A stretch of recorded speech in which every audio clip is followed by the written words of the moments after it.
Hey guys, today I'll show you a sweet new ride from Kawasaki.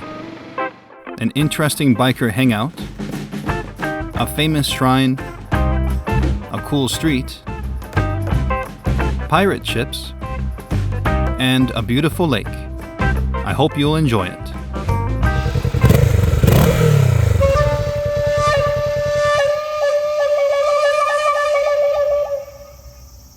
After coming back from my trip home, Japan has been hot. I mean, ridiculously hot. So I haven't ridden a bike in a while.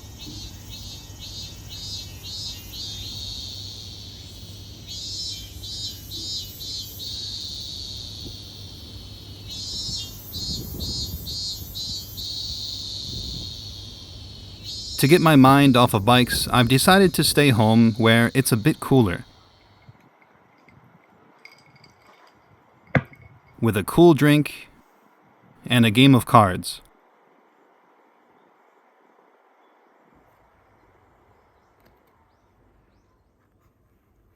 Nothing too wild, just that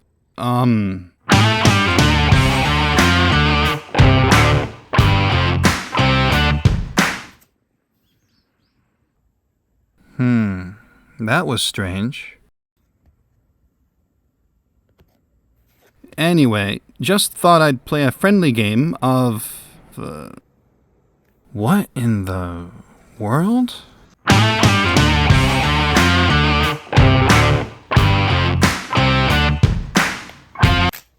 Oh, man.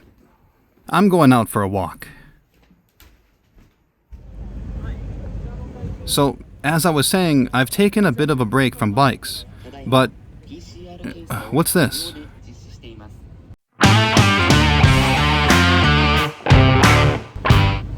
Right, okay. I know what I need to do.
Introduced in 2022, the Kawasaki Z650 RS is a bike that's grabbed my attention ever since I first saw it at the Tokyo Motorcycle Show this spring. Kawasaki is celebrating their 50th anniversary of their Z series bikes this year and started making this bike to help celebrate it. This Z650 RS model, RS meaning retro sport, is mostly based on Kawasaki's regular Z650. But the styling of it harkens back to the 1977 Z650 B1. In fact, it comes in a similar green color that bike came in, which I absolutely love. And combined with the gold wheels, they set it right off. Besides the nostalgic paint color, the RS has plenty of retro touches like its chrome-bezeled round headlight, dual analog gauges, traditional-looking badging on the tank and side panels, spoke-style cast wheels, and 70s-inspired ducktail cowl behind the seat. As for the modern side of this bike, it has a digital LCD screen tucked in between those dual analog gauges, which shows you which gear you're in, engine temperature, mileage, plus trip odometer if you want, and the time. All of the basic info that's helpful to see. It also has LED lights in both the front and back, a monoshock nearly horizontal rear suspension with adjustable preload, and ABS brakes with twin discs on the front and a single disc on the rear. It's built on the same chassis and with the same engine that's found in Kawasaki's regular 650, which has plenty of power and torque. It's a 6-speed 649cc parallel twin engine that pumps out 67 horsepower at 8,000 RPM. It's also liquid-cooled, which is a big help whenever I'm stuck in Tokyo's traffic. My legs never feel like they're getting too hot like they sometimes do in this same situation on air-cooled bikes. It also has this really short exhaust. How does it sound? Let's take it for a spin and have a listen.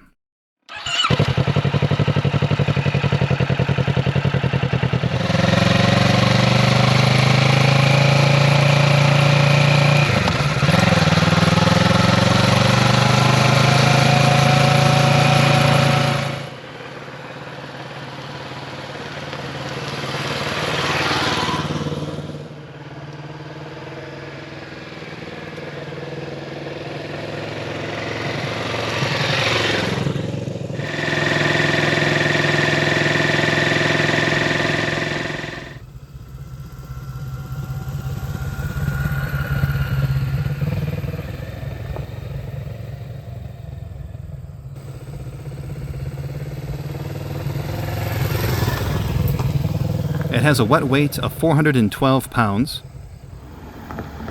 and a tank that's a little over 3 gallons, which will hold more than enough fuel for today's ride. Today I'll take you guys to Hakone, a beautiful area that's around 2 hours west of Tokyo in Kanagawa Prefecture.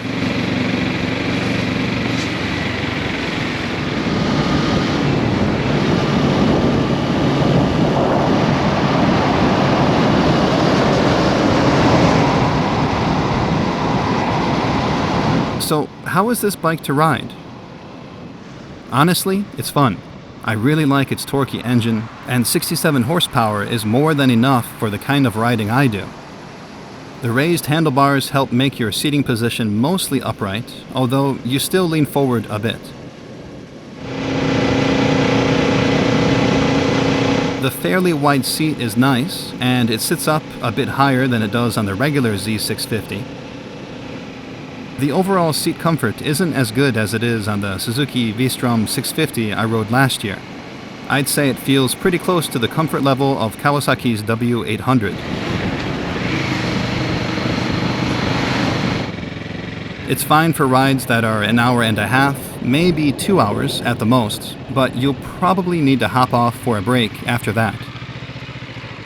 Speaking of which, the first stop today is at a community space for bike lovers in South Hakone called Biker's Paradise. This place opened in 2019 and focuses on anything and everything bike related. Let's take a look inside.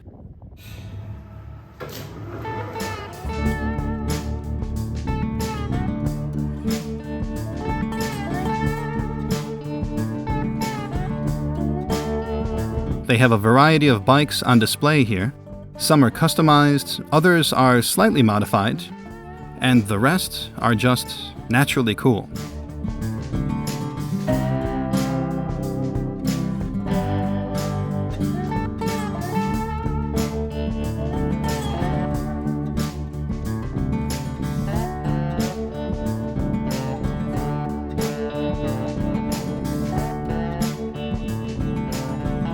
Of course, you can't come here without having something to eat. I chose this curry rice dish with a boiled egg on the side, which certainly hit the spot. Oh, and this gigantic cup of water. I tried not to drink it all at once. But if you do manage to drink that whole massive cup of water down, this place has a unique bathroom for you to use afterwards. It's pretty cool, but not a whole lot of privacy. After that, if you like to ride bikes in the virtual world, then they have a bike game for you to try out. You could definitely kill a lot of time playing this. There's a bike rental service here that lets you rent any of these sweet rides they have parked outside. If you'd like to ride something a bit less loud and more lightweight, they have e-bikes you can rent and test out on this outside course. They also have bike-related apparel and other goods that they sell in their outdoor shops here. And if all this isn't enough to satisfy your thirst for all things bikes, they also host various bike-related events here throughout the year. This place truly is a biker's paradise. Well, that was pretty neat. Now it's time to check out a traditional shrine that's around a 10-minute drive from here. We're heading down Hakone's main street now towards Hakone Shrine. You know we're getting closer when you see the Torii Gate. A Torii Gate is a shrine gate that marks the entrance to the Shinto shrine's grounds, and with it, a sacred space. Before entering the shrine, it's customary to wash your hands and possibly your mouth with water from the shrine's water basin. After we've cleansed our hands and mouth, we can now head up these steps to the main shrine building to pray. Although Hakone's different Shinto shrines originated over 1,200 years ago, this particular location dates back to 1667.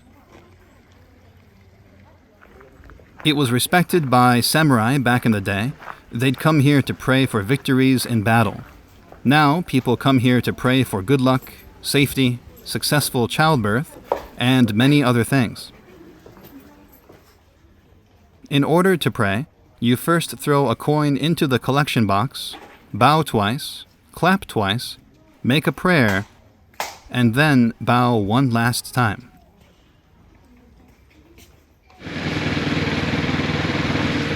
Now that I've prayed for my next battle victory, let's head back through town to check out another historic spot in Hakone.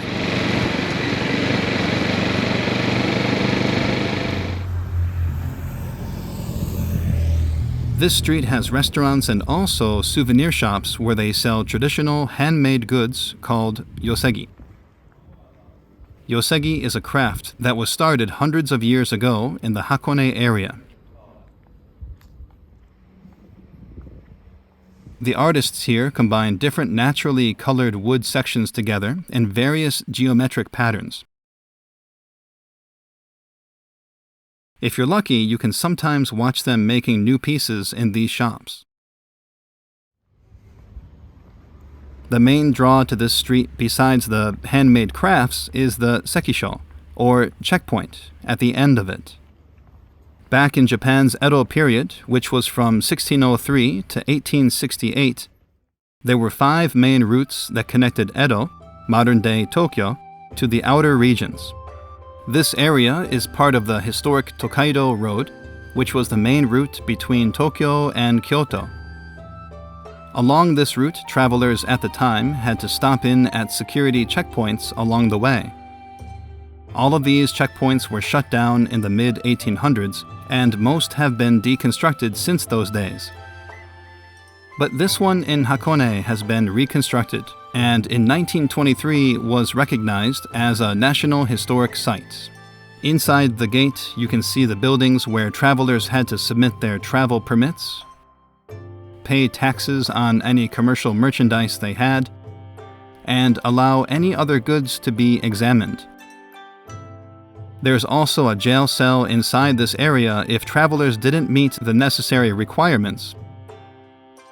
Pretty strict times back then. Next to this checkpoint is a lake that goes by many names: Lake Ashi, Hakone Lake, or Lake Ashinoko. Let's take a look.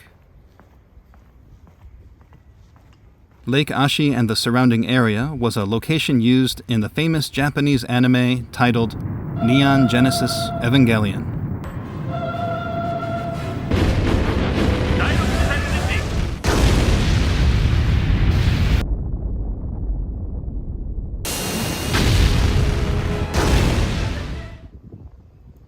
Luckily, no fighting's going on here today. Just a nice calm lake, sunny skies, And, pirate ship. Pirate ship? Yeah, actually, this lake is the home to 3 replica pirate ships. Why? Well, why not? Pirate ships are pretty cool. I think every lake should have one, don't you? And out past this pirate ship, there's a mountain you may recognize. It's not easily seen here, but that's Mount Fuji in the distance. Let's see if we can get a better view of this lake and surrounding area from higher up on the picturesque Ashinoko Skyline.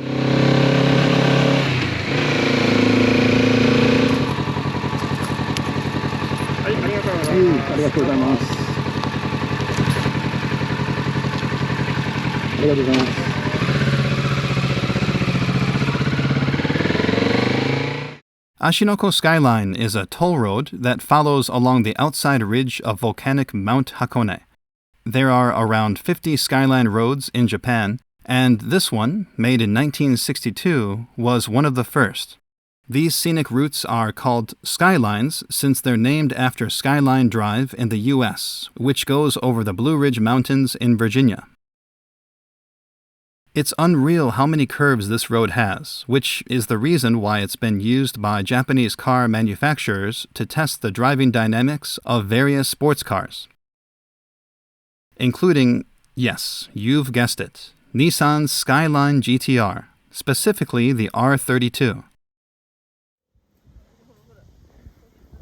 Ashinoko Skyline gives you a great view of the ocean, Mount Fuji when it's not cloudy, and, of course, Lake Ashi. Hakone is one of my favorite spots in Japan. A nice getaway from the concrete jungles of Tokyo, and I'm glad I could show it to you guys today. I hope you all enjoyed a look at Kawasaki's new Z650 RS, along with some different sights in the Hakone area. Until next time, take care, and I'll see you guys in the next video.